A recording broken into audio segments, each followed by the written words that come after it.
So let's unpack this. I have always operated under a pretty simple assumption when it comes to, mining or the energy transition. Okay, what's the assumption? It's basically an equation. Yeah. Geology plus capital equals metal. You find where the copper or the lithium is hiding in the ground, you write a massive check to build a mine, and 10 years later, you have a supply chain. I mean, for about 100 years, that was the formula. If you had the rocks and you had the money, you were basically in business. But looking at this week's source material from VERIDICOR, that formula feels, well, it feels broken, or at Yeah. least totally insufficient for the world we're actually living in right now. It definitely is. There was this phrase in the report that I really can't get out of my head. They call it operational legitimacy. Right. And I know it sounds a bit like corporate buzzword bingo, but the way they use it in this context is actually kind of terrifying. It really is the defining theme of 2026.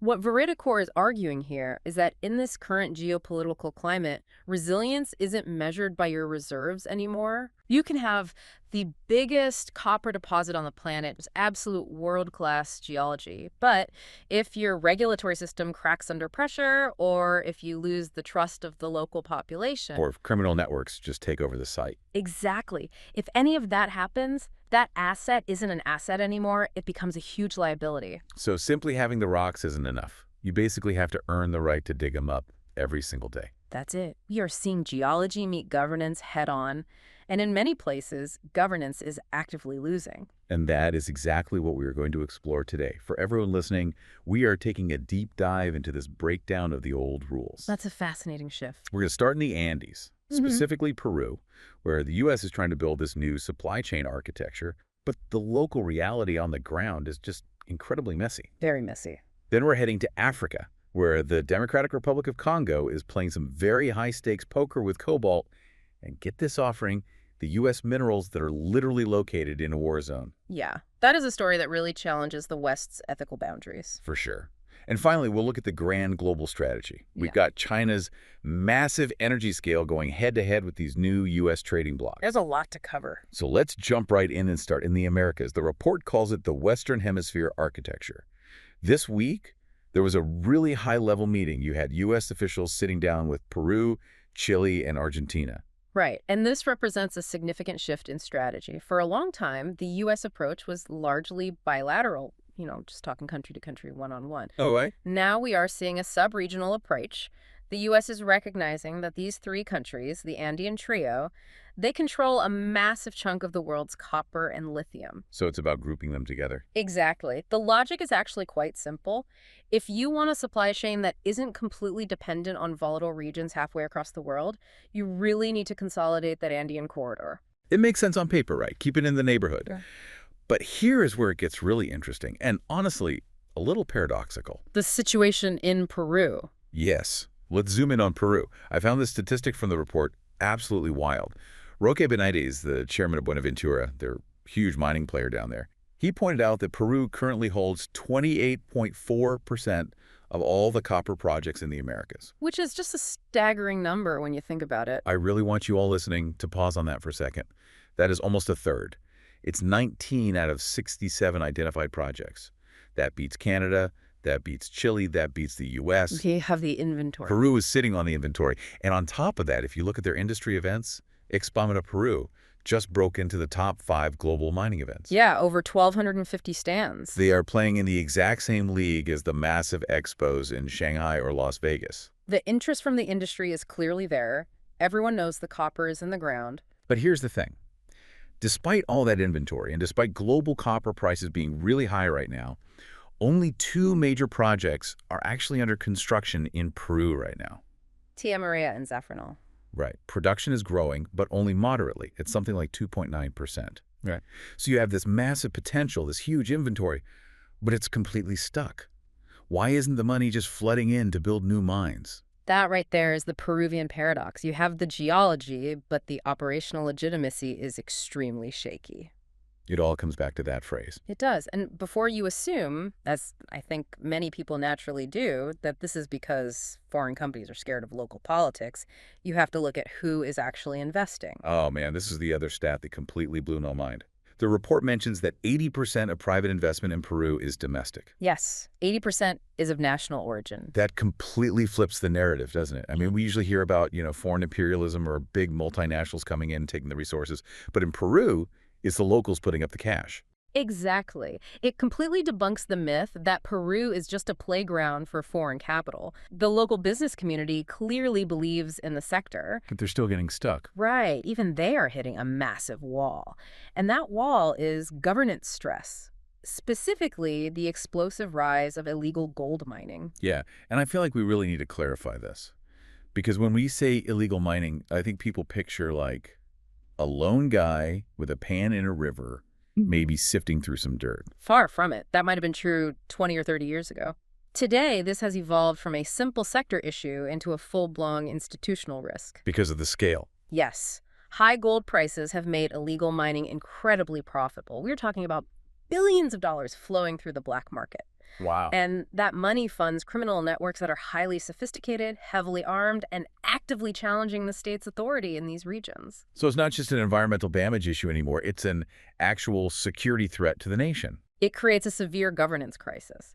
Look, if the state can't enforce the law in these territories, if they can't stop criminal gangs from just taking over land, then formal investors, the ones who actually follow the rules and pay taxes, they get very nervous. Obviously. They look at that 28.4% of copper projects and say, great rocks, but can you guarantee the safety of my workers? And speaking of nervous investors and enforcing rules, we have to talk about the port of Shansei. Yes, the mega port. This is that massive port that everyone in geopolitics has been watching because it connects South America directly to Asia. But there is a legal battle happening over it right now that seems, well, it seems kind of boring on the surface. A dispute over tariffs. Yeah, tariffs and oversight. But the VERIDICOR report frames this as a massive, massive deal. Why is this so important? It sounds dry, but it's actually terrifying for the basic concept of national sovereignty. Here's the situation. You have a dispute between Ocitran, that's the Peruvian transport regulator, and COSCO Shipping Ports, which is the operator of the port. And COSCO is a Chinese state-linked company.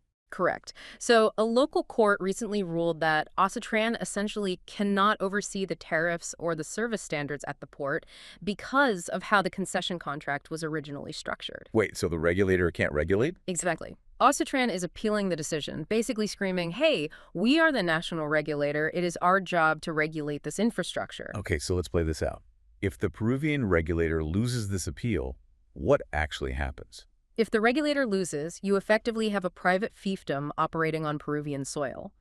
If the state cannot supervise the port, then COSCO could, in theory, set tariffs that heavily favor Chinese shipping lines and actively penalize everyone else. So it becomes a geopolitical weapon disguised as a piece of infrastructure. Precisely. That is the operational legitimacy test in real time. It's not just about who builds the port, it's about who actually controls the rules inside it. Wow. If Peru loses the ability to supervise Shansei, huge questions about user protection and state sovereignty start to rise. It stops being national infrastructure and basically becomes a foreign enclave. That is the reality of 2026.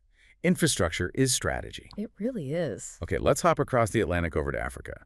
Because if you think the Andes are complicated right now, the Democratic Republic of Congo just decided to throw a massive wrench into the entire global battery market. You're talking about the cobalt export curbs. Right. The DRC produces something like 70% of the world's cobalt. It's basically the Saudi Arabia of cobalt. And this week, they decided to restrict exports. Why are they doing this now? This is a classic aggressive power play to force a fundamental change in the value chain. To really understand this, you have to look at the difference between the upstream and the midstream of the market. Break that down for us a bit. Think of it like the coffee industry. The DRC grows the beans, that's the upstream mining. They have the raw material on the ground. But for years, they have just been shipping those raw beans over to China. And China has the roasting machines. Exactly. Yeah. China owns the midstream refineries, and you can't actually use the cobalt in a battery until it's been refined. So China has been making all the real money on the roasting phase of the process. Right. But China is actually highly vulnerable upstream because they desperately need the raw rocks from the Congo to keep their giant refineries running. I see. So by curbing exports, the DRC is aggressively squeezing that supply chain. It exposes the fact that while China has the factories, they don't own the ground. The DRC is essentially saying, we want to do the refining here. keep the value here. It's a stark reminder that if you control the mine, you still have ultimate leverage. But the story out of the DRC that really made me stop and reread the paragraph this week, the one VERIDICOR literally calls the wildest story of the week, is about tantalum. Ah, yes. The direct offer to the United States. So the DRC government explicitly offers the U.S. access to a very specific tantalum deposit. Now, tantalum is incredibly critical. It's in every smartphone. It's used in advanced defense systems, capacitors, really high-tech essential stuff. The U.S. desperately needs it. But there's a catch. A massive, glaring catch. The physical location of the deposit. Right. The deposit is in territory currently controlled, or at least heavily influenced, by the M23 armed group. This is where resource diplomacy violently crashes into security fragility. M23 isn't just some local neighborhood militia. They're a highly organized armed group that is actively destabilizing the entire region. And hasn't the U.S. spent years trying to avoid exactly this scenario? Yes. For over a decade, the U.S. and Europe have passed stringent laws like Dodd-Frank, specifically to stop companies from buying conflict minerals from war zones just like this one. Right. The entire moral point of those laws was do not buy minerals that fund war. And now the DRC government is essentially saying, hey, we have this massive deposit, come and get it. It forces the U.S. into a truly brutal dilemma.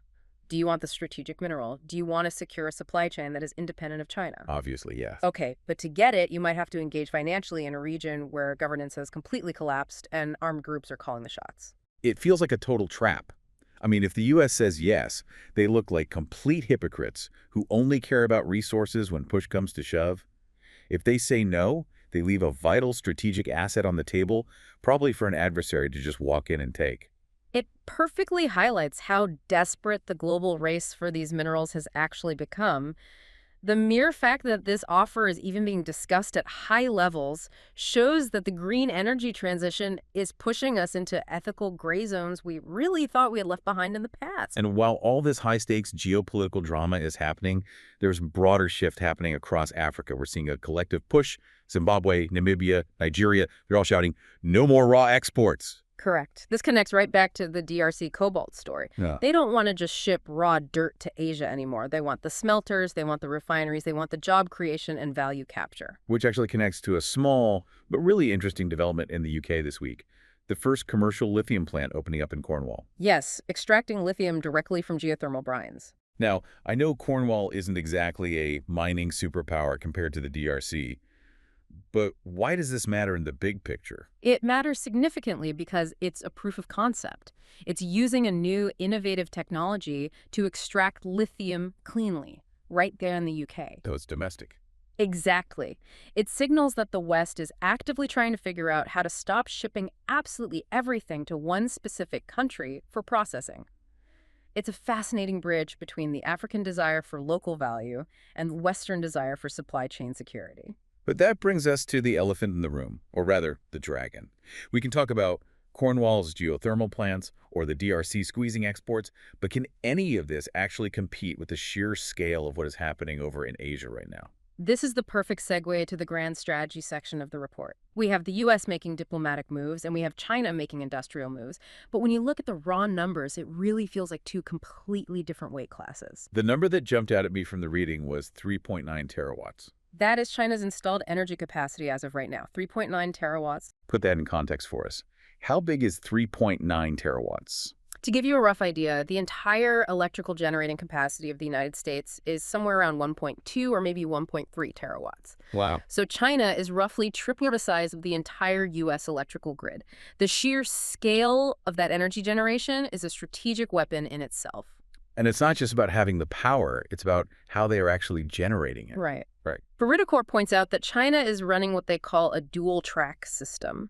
They are purposely keeping coal online for baseload stability, which guarantees cheap, constant power at all times, while simultaneously building out renewable energy faster than the rest of the world combined. So while we sit here and argue about permitting a single offshore wind farm for 5 years, they are deploying gigawatts of solar and just keeping the coal plants running to back it up when the sun goes down. Exactly. And here is why that matters so much for mining and minerals.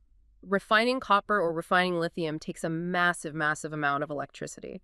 It is an incredibly energy-intensive business. So, if your energy is fundamentally cheaper and far more abundant, your final refined product is always going to be cheaper. Tariffs can't easily fix that structural gap. Because the baseline cost is just so different. Yes. You can slap a 100% tariff on Chinese EVs, but if their underlying cost of production is fundamentally lower because of their massive energy grid, they still have the ultimate advantage. So how is the U.S. countering this? Because obviously they can't just mandate building a dozen coal plants tomorrow. That's politically impossible and environmentally backward for the West. The U.S. strategy is becoming much more diplomatic and financial. We saw two huge moves this week. First, Vice President J.D. Vance is proposing a new critical minerals trading bloc. They're calling it Project Forge. Which sounds like a superhero team, by the way. The Forge Initiative. It really does have a ring to it. But the actual idea is to create a club of allied nations with agreed-upon price floors and coordinated tariffs. How does a price floor help? Essentially, the U.S. says to a miner in Canada or Australia, we will buy your minerals at a guaranteed baseline price so you don't go bust when China inevitably floods the market with cheap supply. But wait, does a price floor actually work in reality? I mean, isn't that just the U.S. government agreeing to overpay for copper indefinitely? That sounds incredibly expensive for the taxpayer. It is remarkably expensive, but the strategic argument is that it's the necessary cost of national security. If you don't actively protect those non-Chinese miners, they simply go bankrupt, and then you have no independent supply chain at all. I see. But you're right to be highly skeptical. Maintaining an artificial price floor against the biggest producer in the world is economically very, very difficult to sustain. And it doesn't even solve the processing bottleneck. You can buy the rocks at a premium, but if you still can't refine them. That is exactly where the second U.S. move comes in, the new pact with Uzbekistan. This isn't just a standard free trade deal. It's led by the U.S. Development Finance Corporation. They are officially calling it a joint investment framework. Okay. Joint investment framework. Let me try translating that from diplomat speak. That basically means cash, right? It means finance-led diplomacy. The U.S. is literally trying to buy its way into the supply chain in Central Asia. Uzbekistan has vast resources: gold, copper, uranium. The U.S. is putting serious capital on the table through loans and equity guarantees to help them develop it. So they are trying to outbid the influence of Beijing and Moscow. They are trying to pull Uzbekistan out of Russia and China's natural orbit by writing massive checks. It's a checkbook war for resources. It feels like we're watching two completely different games being played. China is playing a heavy industrial game building, massive physical infrastructure and energy grids. The U.S. is playing a financial game constructing trading blocks and signing investment deals. That is a brilliant way to frame it. But there is actually a third player here with a totally different idea on how to win: Australia. Right. The report calls it the innovation alternative. Yes. Australia is looking at this entire landscape and saying, look, we can't beat China on cheap labor costs. We can't beat them on loose environmental regulations. And we probably can't beat them on raw energy scale with that 3.9 terawatt grid. So what's left for them to do? The laboratory concept. Think back to the 1973 oil crisis. OPEC cut the supply and global prices skyrocketed. The world didn't just sign a bunch of treaties to fix it. Technology eventually solved it. Oh, like deep water drilling. Exactly. Offshore drilling, better fuel efficiency, and cars' rapid innovation ultimately broke the monopoly. So Australia wants to be the lab that invents the offshore drilling equivalent for things like lithium. Precisely. They are heavily betting on new extraction techniques, finding new ways to process lithium that are significantly cleaner and much faster. That makes total sense. If you change the fundamental technology, you change the economics. If you can invent a new way to refine copper that uses half the electricity, suddenly China's massive coal-fired energy advantage matters a whole lot less. It's basically the only way to leapfrog the incumbent. You can't out-manufacture the world's biggest manufacturer, so you have to out-innovate them. That is the big bet Australia is making, and frankly, looking at the board, it might be the only bet that actually pays off for the West in the long run. Before we wrap up today, we really need to touch on energy infrastructure again, because as we just established, none of this mining happens without reliable power. And there are some fascinating shifts happening right now in the global south that show just how pragmatic these countries are becoming. It is a profound mix of raw pragmatism and shifting alliances. Right. Just look at South Africa. They have been stuck in a terrible, crippling energy crisis for years. Constant rolling blackouts, massive grid instability. Right. So this week, Vitol, which is a massive global energy trader, they are backing a $3 billion LNG project in Durban. LNG. Liquefied natural gas. I thought the whole world was moving to renewables. Why are they spending $3 billion on fossil gas? Because they need grid stability right now, today. You simply can't run a modern mining economy on rolling blackouts. It's a calculated pivot from old coal to new gas-to-power infrastructure. It's a stopgap. Exactly. It's not the perfect utopian green solution, but it fixes the immediate economic problem today. It's pure pragmatism over ideology. And then there's the geopolitical comeback of the year. Trinidad and Venezuela. Yes, old dormant deals coming back to life. U.S. sanctions on Venezuela have eased slightly, so major cross-border gas projects between the two nations are suddenly back on track. It just shows how incredibly quickly geopolitics can open or shut a valve. We spent years completely isolating Venezuela, and now, suddenly, the market needs the gas, so the deals are flowing again. And one last crucial note on new alliances. Brazil and India just signed an MOU for rare earth minerals. This one feels really significant to me. It is highly significant. It's the global south actively trying to cut out the northern middlemen. Brazil has the raw rocks in the ground. India has a massively growing high-tech manufacturing sector. So they just pair up. They are essentially asking, why do we need to send this to Europe or China first? Why don't we just build a direct trade route with each other? It completely disrupts the traditional north-south global trade flow. It really does feel like the map of the world is being redrawn every single week. It absolutely is. So let's quickly recap this whirlwind tour. We started in the Andes, where Peru has the copper, nearly 30% of all the major projects, but is paralyzed by the Peruvian paradox, fighting illegal gold mining cartels and dealing with severe regulatory disputes over its biggest new port. A lot of friction there. Then we went to the Congo, where they are actively weaponizing their cobalt exports and offering up conflict zone tantalum to the U.S., which is really testing everyone's ethical limits. A true modern dilemma. And finally, we looked at the big, grand strategy picture. China's mind-blowing 3.9 terawatt energy scale versus the U.S. desperately trying to build trade blocks and use finance diplomacy in Central Asia to catch up, while Australia bets on tech. It is a chaotic, highly competitive landscape. So, knowing all this, taking all these sources together, what is the final takeaway for the person listening who just wants to understand where the world is actually going? I think the key takeaway is exactly what we started with at the top of the discussion. The era of just digging holes is over. As VERIDICOR put it so perfectly in their summary, geology initiates momentum. Institutional coherence sustains it. I love that quote, but break it down one last time for us. It simply means the winners in 2026 and beyond won't necessarily be the countries with the best rocks.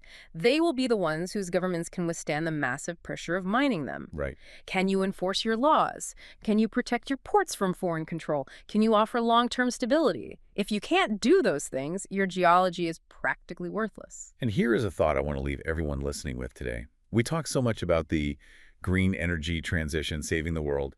It's pitched as this clean, peaceful future. But we just spent the last 20 minutes discussing the U.S. potentially buying minerals from a literal war zone in the Congo. We discussed Peru struggling to stop armed illegal gold miners from tearing up the Amazon because global metal prices are so high. It's incredibly messy on the ground. It really makes me ask, does the green energy transition actually fuel more instability than the oil age ever did? Are we just trading one set of known problems for a much more complex, much more fragmented set of global conflicts? That is the deeply uncomfortable question we all have to face going forward. This transition isn't just about changing energy sources, it's about navigating a completely new geopolitical minefield. Definitely something for you to mull over. Thanks for diving in with us. Always a pleasure.